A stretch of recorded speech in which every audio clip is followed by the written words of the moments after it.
How does heat conduction work? Insulators versus conductors.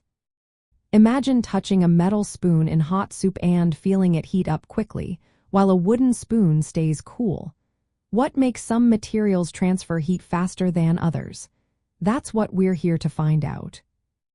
Heat conduction is how thermal energy moves through a material when parts of it are at different temperatures. It happens because particles in the hotter area vibrate or move faster.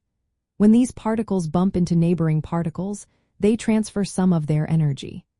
This process continues from particle to particle until the heat spreads out evenly or the temperature balances. In solids, heat moves mainly through vibrations of atoms or molecules. Think of a row of people doing the wave at a sports game. When one person raises their arms, their neighbor notices and does the same, passing the wave along. That's similar to how vibrations pass through a material. In metals, conduction is even faster because of free electrons.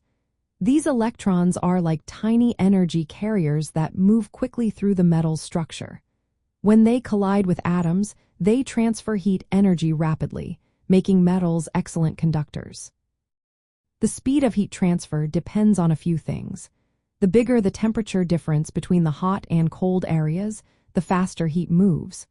A larger surface area allows more heat to flow at once. Thicker materials slow down heat transfer because the energy has to travel a longer distance. And the material's thermal conductivity measures how well it conducts heat. Materials that conduct heat well are called conductors.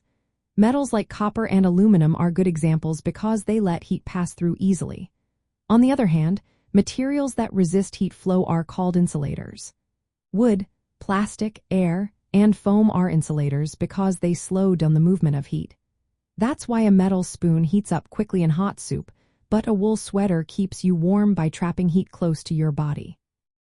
In buildings, insulation materials help keep heat inside during winter and outside during summer.